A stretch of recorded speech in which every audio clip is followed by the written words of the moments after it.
Hi sisters and brothers, welcome to Pavin Kutti family channel. இப்போ இதுல simple cooking தான் பார்க்க போறோம். ஃபர்ஸ்ட் அதுக்கு மண்பானை வடச்சட்டி அடுப்புல வச்சுக்கலாம். வடச்சட்டி காயவும் ஆயில் சேர்த்துக்கலாம். ஆயில் சேர்த்து ஆயில் காஞ்ச உடனே கறி மசாலா பட்டை, சோம்பு, கசகசா, இலவங்கம், பட்டை எல்லாமே சேர்த்து அதை கொஞ்சோண்டி பொரிய விடலாம். அது பொரிஞ்சோனையும் 2 கிண்டி கிண்டி விட்டுக்கலாம். நான் வீட்டில் இருக்க சின்ன வெங்காயத்தை தோல் உரிச்சு வச்சிருக்கேன். சின்ன வெங்காயத்தை சின்ன அம்மிக்கல்லில் போட்டு நயனருங்க தட்டி எடுத்துக்கலாம், சாறு வர மாதிரி. ஏன்னா சின்ன வெங்காயத்தை நான் கட் பண்ணலை, தட்டி எடுத்துக்கிட்டா கொஞ்சம் டேஸ்ட் அதிகமாக இருக்கும். தட்டி எடுத்து நான் அதோட சேர்த்துக்கிட்டேன்.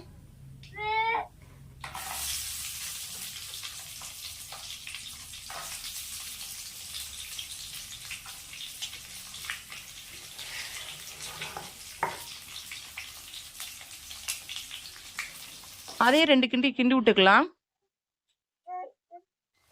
கிண்டி விட்டானையும் நான் இஞ்சி தோல் உரிச்சு எடுத்து வச்சுருக்கேன். பூடையும் 5-6 பூடையும் தோல் உரிச்சு எடுத்து வச்சுருக்கேன். அது ரெண்டையும் சேர்த்து மிக்சியில் அரைச்சி எடுத்து வச்சுருக்கேன். அதையும் இதோட சேர்த்துக்கலாம்.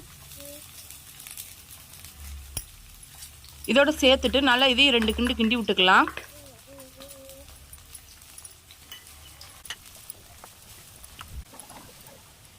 தக்காளியை நறுக்கி வச்சுருக்கேன். 2 தக்காளி நறுக்கி வச்ச தக்காளி அதோட சேர்த்துக்கலாம். அதே 2 கிண்டி கிண்டி விட்டுக்கலாம். அதோட கொஞ்சம் உப்பு சேர்த்துக்கலாம், தக்காளி வதங்குற அளவுக்கு. உப்பு சேர்த்துட்டா தக்காளி நல்லா சீக்கிரமாகவே வதங்கிரும். அதே 2 கிண்டி கிண்டி விட்டுட்டு 2 பச்சை மிளகாயும் சேர்த்துக்கிறேன். பச்சை மிளகாய் சேர்த்துட்டு 2 கிண்டி கிண்டி விட்டுக்கலாம். நல்லா கிண்டி விட்டு எண்ணெய் பிரிஞ்சு வர அளவு கிண்டணும்.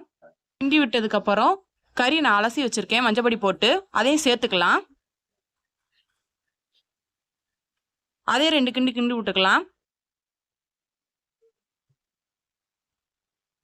அதை மூடி வச்சுக்கலாம், செத்த நேரம் வேகட்டும். தேங்காய் சின்ன நறுக்கி வச்சுருக்கேன், அதை அரைச்சி எடுத்து வச்சுக்கலாம். மூடியை திறந்து பார்க்கவும் நல்லா கொதிச்சிருக்கு. இது இப்போ 2 கிண்டி கிண்டி விடணும், இல்லைன்னா அடி பிடிக்க ஆரம்பிச்சிரும். இதோட கொஞ்சோண்டி மஞ்சப்பொடி சேர்த்துக்கலாம். அடுத்து வீட்டில் அரைச்சி வச்சுருக்க மசால் பொடியை நான் சேர்த்துக்கிறேன்.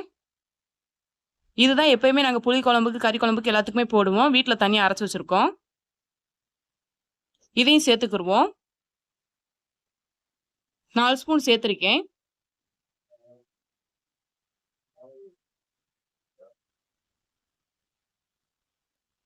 சேர்த்துட்டு இதை கிண்டி விட்டுக்கலாம்.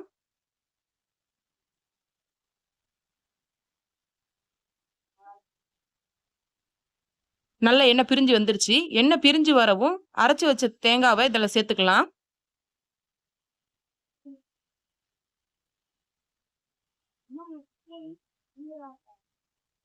தேங்காவை சேர்த்ததுக்கு அப்புறம் நல்லா சுத்தி கிண்டி விட்டுக்கலாம். கிண்டி விட்டுட்டு இதுக்கு தேவையான அளவு தண்ணி ஊற்ற போறேன்.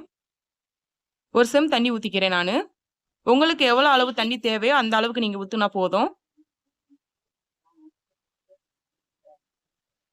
தண்ணி ஊற்றிட்டு சுற்றி எல்லாமே கிண்டி விட்டுக்கணும். ஏன்னா மண் வடைச்சட்டிங்கிறனால அடியில் பிடிக்க ஆரம்பிக்கும். இப்போ குழம்புக்கு தேவையான அளவு உப்பு போட்டுக்கிறேன். உப்பு போட்டுட்டு இதை மூடி வச்சுக்கலாம். நல்லா ஒரு கொதி வரணும். இப்போ முறை கூடி இருக்கு. இது நல்லா கொதி வர அளவுக்கு நம்ம வெயிட் பண்ணணும். மூடி வச்சுக்கலாம். இப்போ 5 மினிட்ஸ் வெயிட் பண்ணுவோம். இப்போ குழம்பு நல்லா கொதிச்சிருக்கு.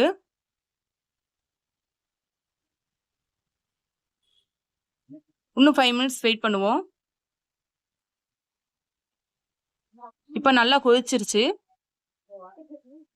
நல்லா கொதிச்சு கொஞ்சம் மேலே எண்ணெய் பிரியுது. இந்த ஸ்டேஜ் வந்தால் போதும். இறக்கி வச்சிடலாம். இறக்கி வச்சதுக்கப்புறம் கொஞ்சம் மூடி வச்சு நம்ம மூடி வச்சுக்கிறோம். ஏன்னா மண் வடைச்சட்டிங்கிறதுனால அது ஹீட்டு அப்படியே இருக்கும். குழம்பு ரெடி ஆயிரும். எண்ணெய் மேலே நல்லா பிரிஞ்சு வந்திருக்கு, உங்களுக்கு பார்த்தாலே நல்லா தெரியும். இதுதான் கோழிக்கறி சால்னா. இந்த டிஷ்ஷை வச்சு நம்ம இட்லிக்கும் சாப்பிடலாம், சாப்பாடுக்கும் வச்சு சாப்பிட்டுக்கலாம். நான் இட்லிக்கு தான் இதை வச்சு சாப்பிட போகிறேன். நல்லா இருக்கு, சூப்பராக இருக்குது. நீங்களும் இது மாதிரி வீட்டில் செஞ்சு பாருங்கள். செஞ்சு பார்த்துட்டு எப்படி இருக்குன்னு கமெண்ட் பாக்ஸில் கமெண்ட் பண்ணுங்கள். பிடிச்சிருந்தா லைக் பண்ணுங்கள், சேனல் சப்ஸ்கிரைப் பண்ணி வச்சுக்கோங்க. நான் போடுற வீடியோ உங்களுக்கு வரணும்னா கீழே இருக்க சப்ஸ்கிரைப் பட்டனை கிளிக் பண்ணிட்டு பக்கத்தில் இருக்க பெல் பட்டனை கிளிக் பண்ணிக்கோங்க.